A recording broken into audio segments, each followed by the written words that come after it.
Sanità agrigentina in affanno, ambulanze in coda e pazienti che non riescono ad ottenere le prestazioni rese difficili da cambi di codice e Sovracup che non risponde.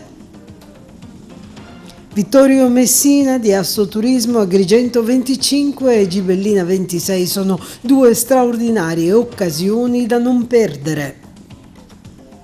Amici ed estimatori dell'intellettuale scomparso ieri hanno dato l'ultimo saluto ad Enzo Alessi in coda al TG, ampio servizio speciale con il ricordo di artisti, uomini e donne di cultura.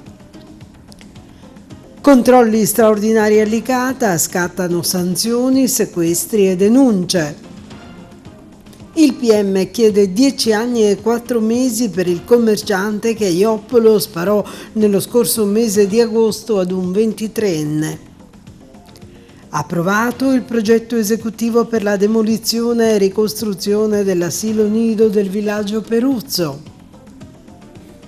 Il Lions Valle dei Templi si prepara ad un convegno sul tema dell'intelligenza artificiale, opportunità e rischi. E in Sicilia per la prima volta il torneo delle regioni.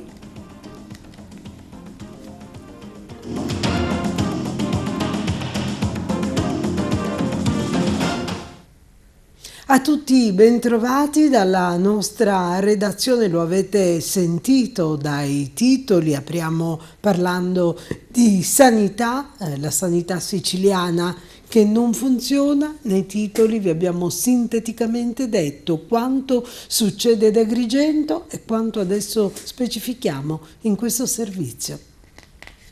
Ambulanze bloccate al pronto soccorso dell'ospedale San Giovanni di Dio di Agrigento. Attualmente ci sono circa 8 mezzi fermi perché tutte le barelle sono occupate e di conseguenza non si riesce a lasciare i pazienti nella corsia di emergenza e ripartire. Inoltre molti di essi hanno lamentato disservizi nelle prenotazioni perché il numero 0922 40 73 50 che dovrebbe consentire telefonicamente di avere data e orario per l'erogazione della prestazione non risponde, lasciando in attesa per più di un'ora chi vi si rivolge. E ancora altri disservizi vengono segnalati per via di un cambio dei codici nelle prescrizioni delle ricette che sarebbero entrati in vigore a far data dal 1 gennaio, ma alcuni dei quali non sono ancora stati aggiornati, creando problemi a quanti devono sottoporsi a prestazioni diagnostiche. Ma la lista continua perché chi volesse rivolgersi al Sovracup tramite internet trova nella stragrande maggioranza dei casi questo messaggio: il CUP non risponde o non ha fornito la disponibilità entro il tempo massimo consentito. Clicca su modifica ricerca e il risultato è poi uguale. Sarebbe dunque opportuno un occhio più attento dei manager della sanità verso i disagi che incontra l'utenza. E in merito ricordiamo che alcuni giorni fa il presidente della regione Renato Schifani si è espresso in questo modo: se qualcuno non è all'altezza di risolvere i problemi se ne torni a casa. Poltrone di comodo con Schifani ha sottolineato: non ce ne sono più, la questione sanitaria ospedaliera mi preoccupa e non staremo fermi. La politica è entrata troppo, poi ha concluso su quelle che sono le nomine e le disfunzioni organizzative della sanità pubblica ed è stata distratta. E da un disservizio all'altro parliamo adesso di domani, in cui si prepara il primo venerdì nero del 2025 per i trasporti. Dopo un 2024 record con 622 scioperi effettuati, il mese di gennaio inizia con il primo venerdì nero dell'anno, con numerose mobilitazioni che si accavalleranno rendendo complicati gli spostamenti in tutta Italia. Proteste sono previste nel trasporto aereo, in quello pubblico locale, ferrovie e nel settore della scuola. Un assaggio massiccio degli scioperi per i rinnovi contrattuali e condizioni di lavoro, che poi proseguiranno per tutto il mese con astensioni, manifestazioni a livello regionale e provinciale. I lavoratori della rete ferroviaria italiana si fermeranno per 24 ore, verranno però garantiti i servizi minimi. Nel frattempo Trenitalia rassicura i pendolari. I treni che si trovano in viaggio a sciopero iniziato arriveranno comunque alla destinazione finale, se questa è raggiungibile entro un'ora dall'inizio dello sciopero. Trascorso tale periodo, i treni possono fermarsi in stazioni precedenti alla destinazione finale. Per quanto riguarda il trasporto pubblico locale, lo sciopero durerà 4 ore. La fascia oraria varierà in base al territorio. L'AST informa in una nota che in occasione dello sciopero nazionale il servizio per la giornata di venerdì potrebbe subire variazioni e o limitazioni. Nella stessa giornata si fermerà anche il trasporto aereo, sciopereranno anche i lavoratori di Handler, della CSPA e addetti alle pulizie. Sul fronte scuola a scioperare sarà tutto il personale docente, educativo e ATA. La Confederazione Sindacale Lavoratori Europei ha ricordato i principali motivi dello sciopero, tra cui emergono la necessità degli aumenti di stipendio, l'abolizione immediata dell'obbligo dei collaboratori scolastici ad effettuare cambio di pannolini e igiene sanitaria su alunni diversamente abili e riconoscimento economico suppletivo, oltre che l'abolizione del decurtamento orario sulle ferie per chi aderisce agli scioperi. Torniamo a parlare di Agrigento, capitale della cultura, con un appello di Assoturismo, il presidente Vittorio Messina, che interviene sul rapporto tra cultura e turismo alla luce di queste due straordinarie occasioni, Agrigento 25 e Gibellina 26. Il presidente nazionale di Assiturismo, Vittorio Messina, interviene sul rapporto tra cultura e turismo alla luce di due straordinarie occasioni per la Sicilia come Agrigento 2025 e Gibellina 2026. La situazione che emerge da questo inizio del 2025 con le dimissioni del presidente della Fondazione Orestia di alcune defaianze legate al titolo di Agrigento, capitale italiana della cultura, invitano a riflettere su due aspetti cruciali: il rapporto tra cultura e turismo e la gestione strategica del territorio. La cultura e il turismo, per Vittorio Messina, rappresentano due risorse complementari per i territori come Agrigento e Gibellina, tuttavia per massimizzarne il potenziale occorre un approccio sinergico.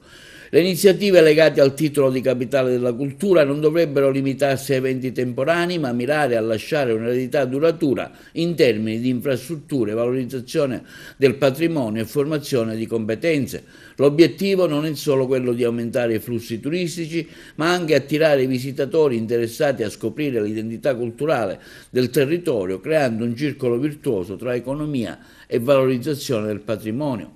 Tuttavia, continua Messina, se gli eventi che caratterizzano questi 2 anni speciali, 2025 per Agrigento e 2026 per Gibellina, rappresentano una doppia opportunità irripetibile per tutta la Sicilia occidentale.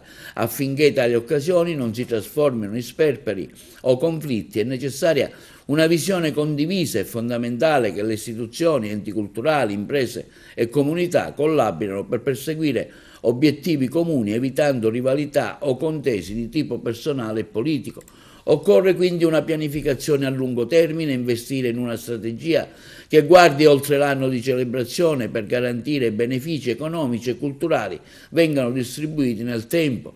L'avvio di Capitale 2025 Agrigento dimostra che ancora manca una governance stabile e condivisa, ma anche che chi lavora alla confezione del programma non subisce lo stesso della cronopenia.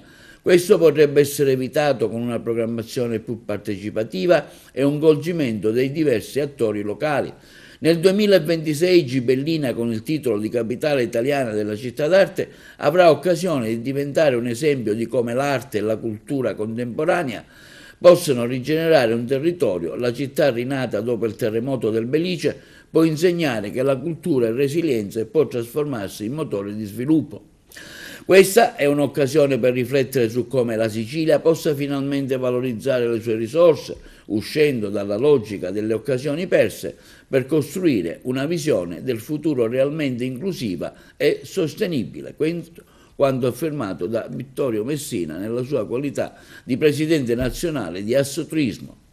E c'è una botta e risposta all'ARS tra i parlamentari Bica e Ciminisi. Sentiamo. Botta e risposta a suon di posta e comunicato senza d'onor del vero scadere giù nei toni fra Giuseppe Bica, parlamentare Ars Gruppo Fratelli d'Italia, e la rappresentante sempre del territorio trapanese ma in quota Movimento 5 Stelle Cristina Ciminnisi. Argomento parrebbe essere il popoloso quartiere di Villa Rosina a Trapani, un bando con 14 milioni di euro emesso dall'assessorato regionale per le infrastrutture darebbe la possibilità di finanziare interventi di rigenerazione e sviluppo nei centri urbani siciliani, e quindi Bica pubblica che esiste questa possibilità, ovvero che il quartiere di Villa Rosina potrebbe rientrare in questa categoria di interventi, ma è necessario seguire un iter procedurale come da bando, ovvero presentare un progetto almeno a livello di fattibilità tecnico-economica, l'inserimento nel programma triennale delle opere pubbliche e il rispetto dei requisiti di ammissibilità. Questo invece il comunicato stampa della rappresentante pentastellata. Il bando pubblico non dà certezza di accesso al finanziamento, nessuna polemica, i residenti sappiano come stanno davvero le cose.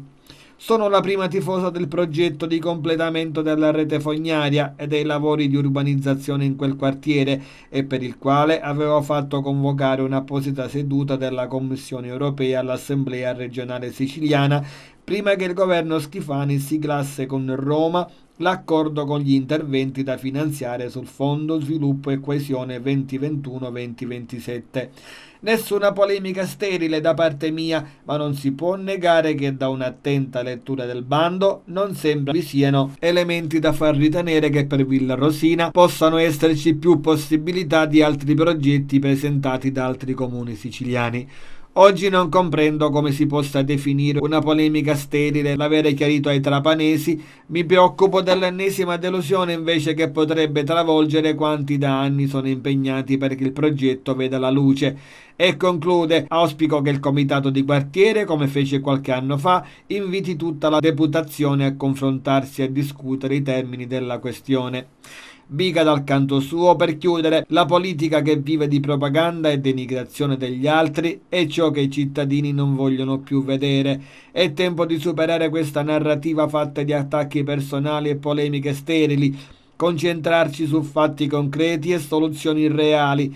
La vera politica si concentra sul fare, non sul criticare, cerca soluzioni, non polemiche, unisce le forze per il bene della comunità invece di dividerla con accuse e controaccuse.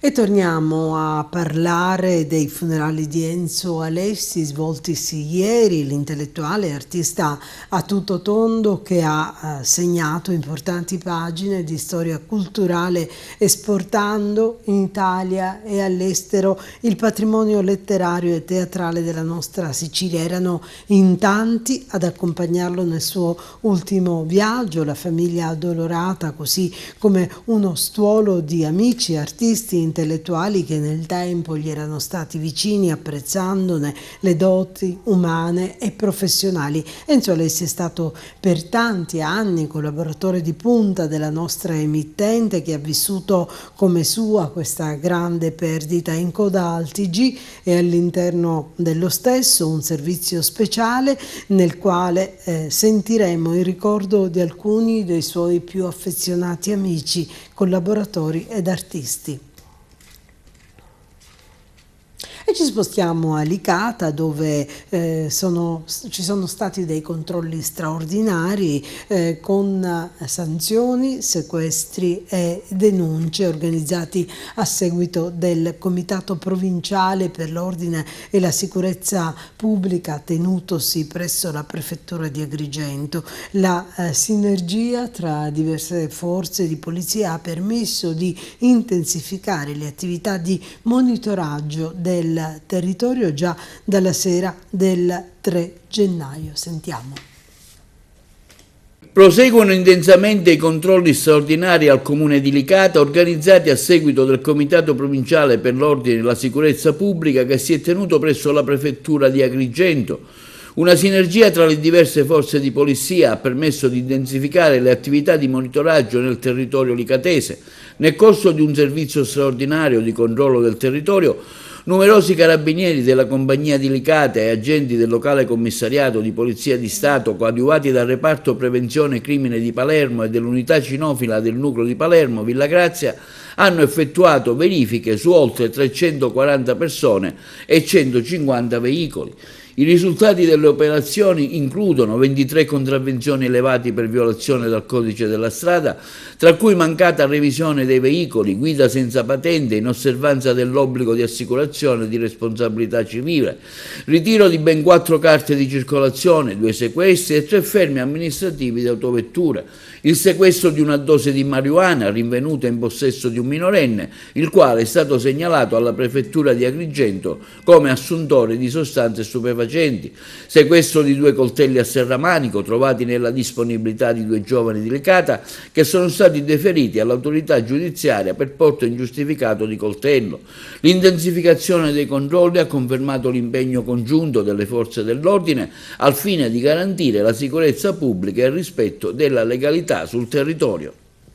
Il sostituto procuratore Gaspare Bentivegna ha avanzato al termine della requisitoria una richiesta di condanna a 10 anni e 4 mesi nei confronti di Francesco Russo, il commerciante agrigentino che la notte del 25 di agosto scorso sparò all'addome di un 23enne al culmine di una lite avvenuta nel centro di Ioppolo Giancaxio. Russo, difeso dall'avvocato Santolucia, è accusato di tentato omicidio, ricettazione, detenzione e porto in luogo pubblico di arma clandestina. La vittima del tentato omicidio si è costituita parte civile tramite l'avvocato Gianluca Sprio.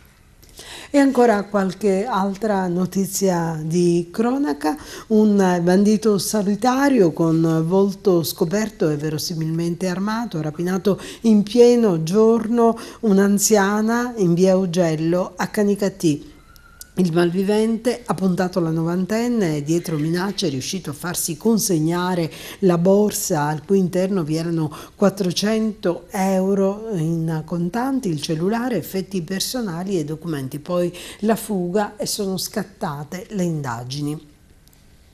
Mentre ancora a Castrofilippo, in contrada Babilonia, è divampato un incendio di teloni impermeabili usati per la copertura di vigneti lasciati sull'appezzamento di terreno di proprietà di un bracciante agricolo di 24 anni e la procura sta indagando.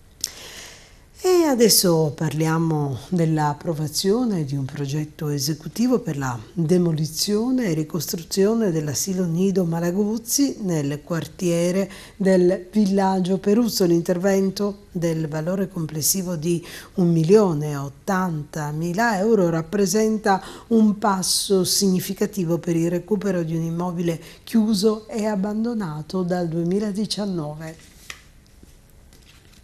Approvato il progetto esecutivo per la demolizione e la ricostruzione dell'asilo Nido Malaguzzi nel quartiere del Villaggio Peruzzo di Agrigento. L'intervento, dal valore complessivo di 1.080.000 euro, rappresenta un passo significativo per il recupero di un immobile chiuso e abbandonato dal lontano 2019. Il progetto, approvato in linea tecnica dal RUP, ingegnere Gerlando Ciupia, e in linea amministrativa dall'amministrazione comunale di Miccichè, a fine dicembre 2024 è finanziato attraverso il Piano Nazionale di Ripresa e Resilienza, PNRR, nell'ambito del nuovo piano per asili nido, scuole dell'infanzia e servizi per la prima infanzia. L'obiettivo è restituire centralità a un edificio che rappresenta un punto di riferimento per il quartiere, ha dichiarato l'assessore Principato, che ha più volte espresso il desiderio di vedere nuovamente operativo questo spazio dedicato ai più piccoli. Il nuovo edificio sarà realizzato secondo i principi della bioarchitettura, con particolare attenzione alle esigenze dei bambini e delle loro famiglie, con l'obiettivo che è quello di creare un luogo stimolante, inclusivo e sereno in cui architettura e pedagogia si integrino per favorire la crescita e l'integrazione sociale. L'intervento mira inoltre a migliorare la qualità della vita del territorio, conferendogli prestigio e rafforzando il supporto alle famiglie. I rendering del progetto danno un'idea chiara dell'innovazione e delle qualità che caratterizzeranno il nuovo edificio. Aggiunge l'assessore Principato, sono linee moderne con spazi ampi e luminosi e materiali ecosostenibili saranno gli elementi distintivi della struttura.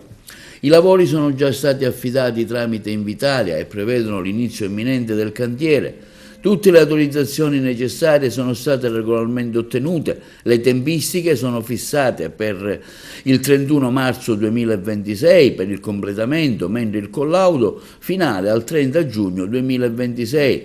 Siamo entusiasti del risultato raggiunto, conclude l'assessore Principato, e certi che il progetto avrà un impatto significativo sul territorio, riportando l'asilo nido Malaguzzi al centro della comunità.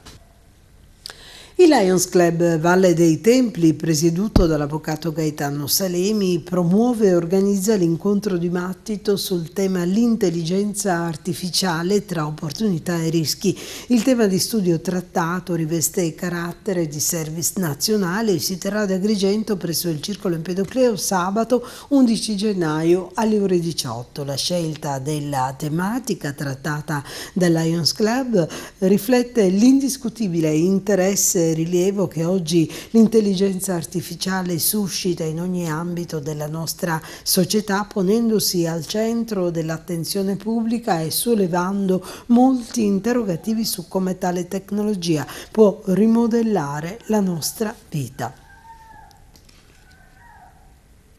E il Liceo Classico e Musicale Empedocle di Agrigento anche quest'anno celebrerà l'Open Day aprendo le proprie porte agli studenti delle terze classi della scuola secondaria di primo grado. L'appuntamento è fissato per sabato 11 gennaio 2025 dalle ore 16 alle ore 19 presso la sede centrale di via Empedocle 169. Adesso ci spostiamo a Messina, dove ci sono stati nel corso del 2024 controlli nei cantieri edili che hanno permesso di denunciare ben 22 persone per irregolarità.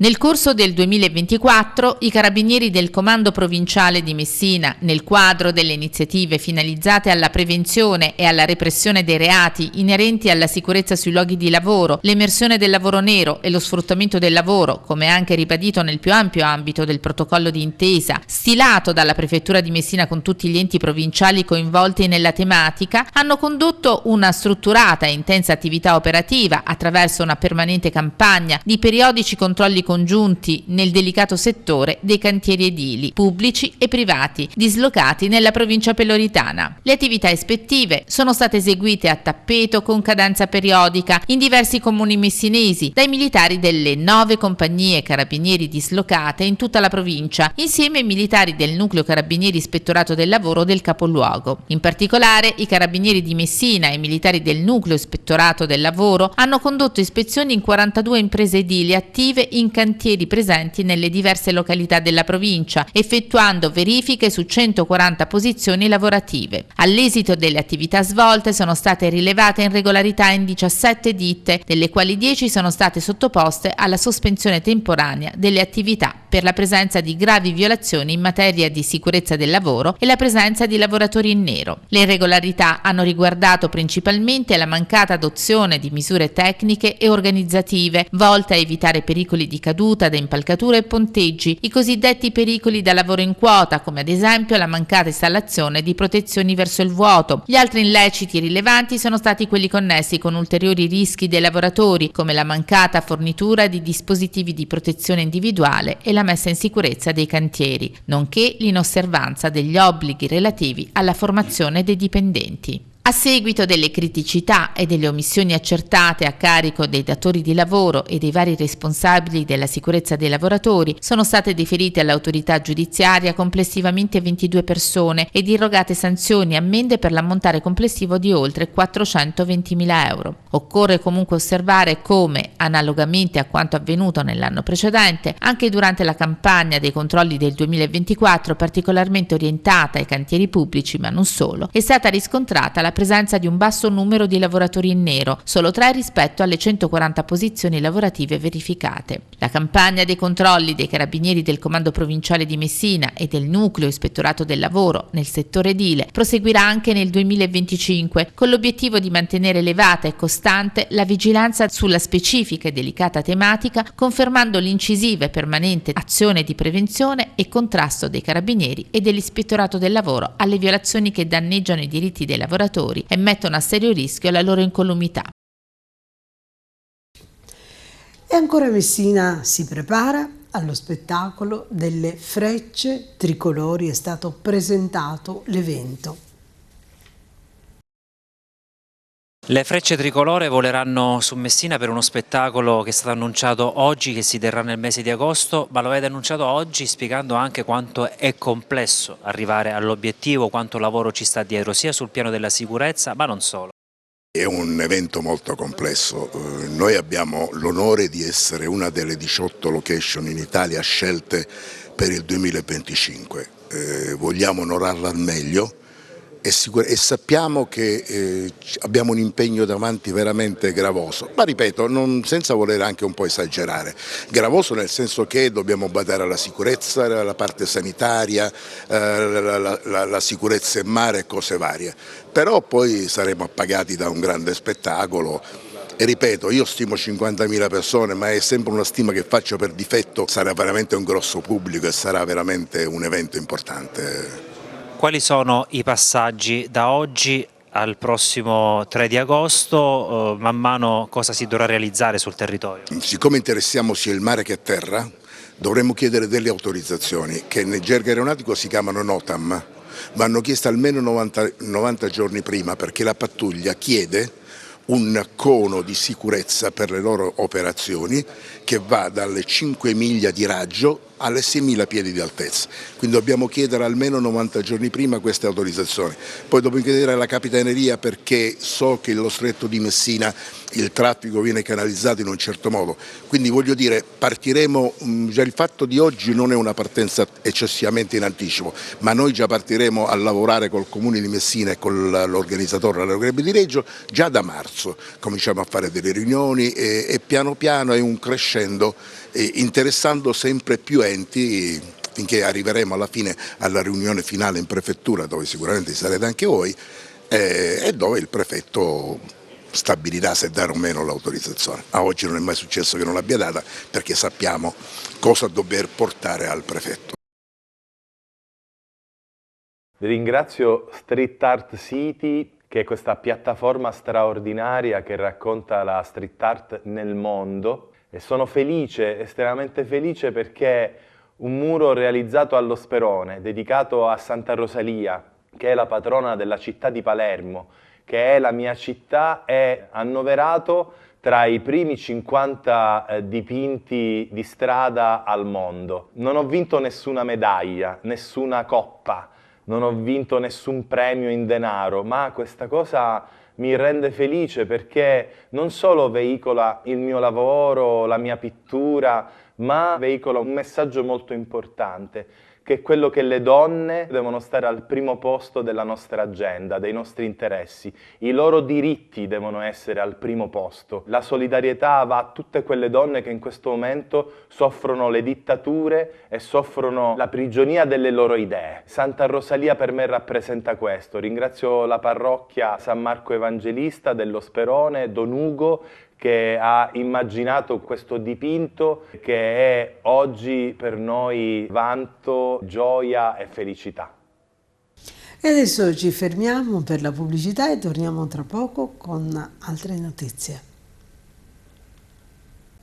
Si terrà in Sicilia per la prima volta il 61esimo torneo delle regioni, ci racconta Carmelo Lentini. Sarà la magnifica location di Taormina e Giardini Naxos ad ospitare la 61esima edizione del Torneo delle Regioni. È per la prima volta che si svolge in Sicilia e toccherà tutte e 9 le province della regione. La manifestazione è stata presentata mercoledì scorso 8 gennaio nella Sala Gialla del Palazzo dei Normanni. E questa è stata una grande occasione, ha detto il presidente della FIGC Sicilia, Sandro Morgana. E il torneo non è solo un evento sportivo, ma anche un'opportunità per far conoscere al mondo la bellezza della Sicilia e l'ospitalità dell'Italia.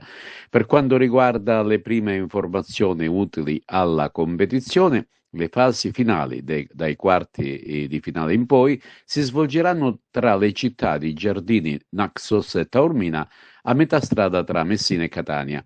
La finalissima sarà invece allo stadio di Valerio Bacigalupo di Taormina, stadio tra i più suggestivi dell'isola. Durante l'incontro è stata ufficialmente svelata la mascotte del torneo, che rappresenta il fico siciliano, la quale accompagnerà tutte le attività in programma. A rappresentarla è stata scelta appunto un fico d'India siciliano, simbolo perfetto per la location taorminese. Anche Agrigento avrà il privilegio di ospitare il girone B, che comprende le province di Caltanissetta, Enna e la stessa città dei Templi che, ricordiamo, quest'anno è stata designata Città della Cultura 2025. Si parte l'11 aprile e si terminerà con le finali del 18, oltre 2000 gli atleti che parteciperanno a questa 61esima edizione del Torneo delle Regioni.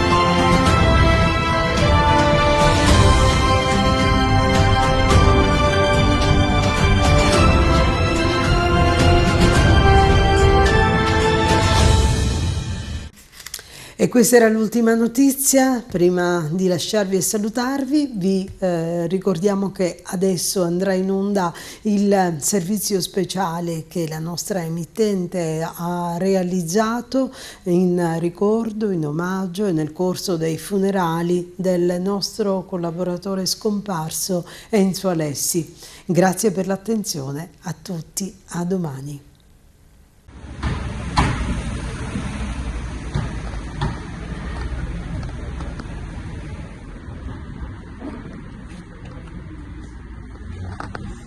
Proprio nel momento del dolore, della perdita, difficile trovare le parole per sintetizzare un po' quello che è stato quest'uomo e quello che è stato, diciamo, quest'artista, sia per la famiglia, è ovvio, ma sia anche per quello che ha rappresentato per il giornalismo, per la cultura agrigentina e per il teatro siciliano, ecco. Va via veramente un pezzo di storia di questa provincia, di una generazione che non si è mai più ripetuta, che io non ho visto. Noto adesso nell'ambito artistico grandi giovani artisti di talento. Il mio suocero ha seminato tanto e l'ho letto veramente in una miriade di testimonianze di vecchi amici e di nuovi amici che hanno raccontato pezzi di un uomo, di un artista, perché mio suocero non apparteneva, ecco, solo alla famiglia, ma apparteneva a tante persone, non solo di Raffadali, che è il suo paese natio, ma di Agrigento, dove ha costruito la sua attività artistica, ma anche in altri paesi come Siculiana, come Cianciana, come Porto Empedocle, dove ha incontrato quello che è stato il suo maestro, Andrea Camilleri, di cui, ecco, era un grandissimo amico e con lui ha fatto tantissime regie.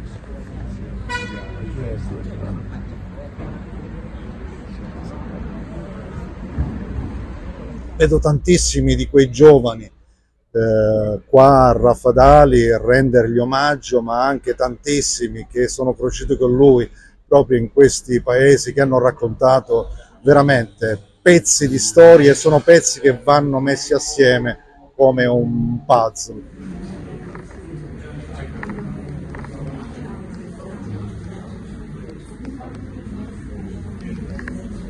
Mio suocero in Salessi non appartiene solo alla famiglia, ai figli, alla moglie, non appartiene solo a me, ma appartiene a tanti, ecco. Enzo l'ho conosciuto nel lontano 1981, che io assieme a Franco Di Salvo siamo andati a disturbarlo alle prove che lui aveva con il piccolo teatro pirandelliano di Agrigento alla scuola elementare Lauricella. Lui ci ha ricevuto, abbiamo discusso per un'eventuale sua regia alla nostra compagnia Teatro Stabile Costa Bianca, e lui ha accettato ben volentieri, e con lui abbiamo realizzato nel corso di più di 15 anni diverse opere che abbiamo portato in giro un po' per l'Italia e per l'Europa. Enzo è stato sicuramente un maestro eccellente a 360 gradi, ecco, perché ci ha insegnato innanzitutto il rispetto, la voglia di fare, l'entusiasmo, le prove, gli applausi, gli abbracci dopo e le lacrime dopo di gioia, dopo ogni rappresentazione. I giovani devono seguire questo esempio e portare avanti il nome di Enzo Alessi nel fare teatro, nell'espletare appunto questa funzione artistica di grande spessore.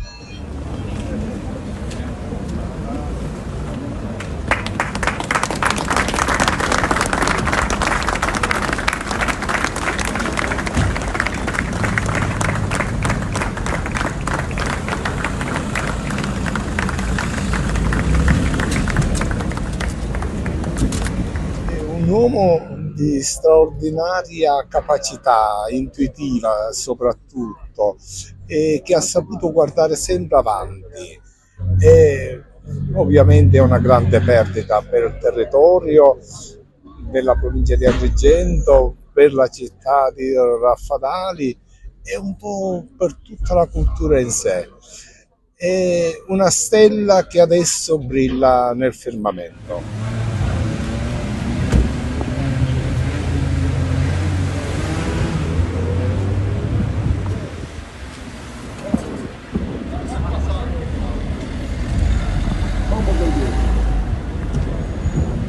Lascia un vuoto incolmabile, anche perché era dire un faro di luce in campo culturale, anzi dire poco.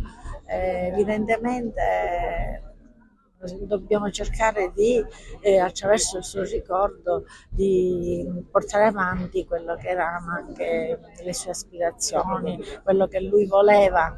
Infatti ha sempre collaborato in tutti gli ambiti culturali e il suo apporto è stato notevole. Un esempio per i giovani, anche perché lui ha svolto molte attività rivolte ai giovani, non solo, ma aveva anche la capacità di scoprire nuovi talenti, di invogliarli a mettersi in gioco sia in campo letterario, nella scrittura, ma anche in campo artistico, e quindi attori, registi, invogliava proprio a seguire questa strada, anche se è una strada difficile e complessa.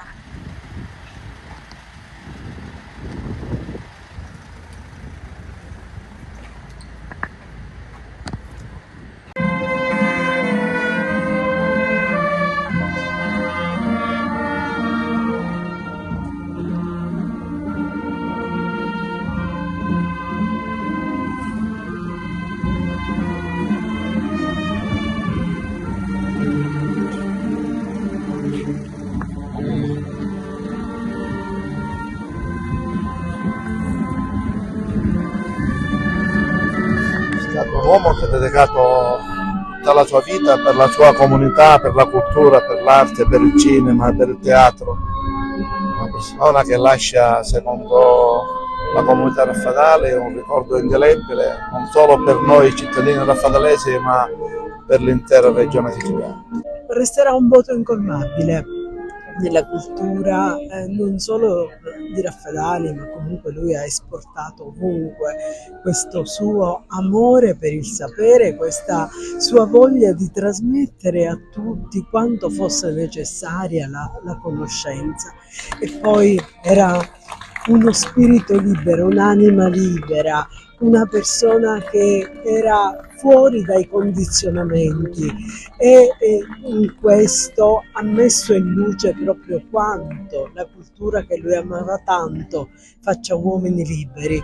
Ecco, credo che 1000 insegnamenti ci lascia, ma questo è fondamentale. Lui era veramente un uomo libero, un uomo trasparente, un grandissimo esempio che lascia, ripeto, un voto che non sarà possibile colmare. Lui ha dato un impulso straordinario alla nostra emittente, ricordo i primi programmi di denuncia giornalistica con grande coraggio, Il dito nell'occhio, Controcorrente, proprio misero in evidenza questa sua libertà di mente, questo suo mettere a disposizione della libertà di ciascuno la conoscenza. E quindi credo che veramente rimarrà un'icona assolutamente irrinunciabile per chi vorrà comunque costruire una società migliore seguendo il suo esempio. Enzo è stato un giornalista affottato e animato il confronto politico-culturale non solo a Raffadali ma in provincia d'Agrigento. E ricordo che deve rimanere, per questo la comunità di Raffadali si deve impegnare entro breve tempo a ricordarlo, anche dedicando qualcosa che ricorda il suo impegno che ha mantenuto per lungo tempo nei confronti della città di Raffadali e nei confronti per migliorare la cultura e per migliorare la vita anche degli stessi raffadalesi. Tutti i raffadalesi conservano un ottimo ricordo di Enzo. Non si vantava delle conoscenze che aveva. Lui frequentava Andrea Camilleri, Pino Passalacqua, e grazie a lui Raffadali è stata frequentata da tanti protagonisti. È stato anche un politico, si è impegnato quale dirigente politico e per questo abbiamo il dovere, tutti i raffadalesi, a ricordarlo dedicandolo, confermo, dedicando una strada, dedicando qualcosa che lo lascia ai posteri. È un uomo esemplare. Con Enzo abbiamo fatto tanto con TVA, ricordo sempre quando lui veniva col giovane che poi è diventato famoso Montalbano, ricordo le prime trasmissioni teatrali che lui ha fatto insieme alla moglie e ai figli proprio a TVA, ricordo le varie trasmissioni, tanti speciali che abbiamo fatto dedicati alla cultura. Ciao Enzo. Voglio rivolgere a nome mio e della comunità che rappresento il mio più accorato sentimento di cordoglio e vicinanza alla famiglia, alla moglie Tonina che gli è stata accanto fino all'ultimo respiro, con cui ha condiviso tutto, amori e passioni, ai figli Filippo, Lucia e Gaetano, al genero Raimondo e all'unica nipote Luna, da lui definita luce dei miei occhi. Vorrei dirvi che avete avuto accanto un galantuomo. La nostra comunità si è fregiata di avere un galantuomo di altri tempi, un esempio da volare e da far tramandare, perché come dice Pirandello è molto più facile essere eroi che galantuomini. Eroi si può essere una volta tanto, galantuomo devi esserlo per sempre. E il nostro Enzo Alessi lo è stato sicuramente. Addio caro Enzo.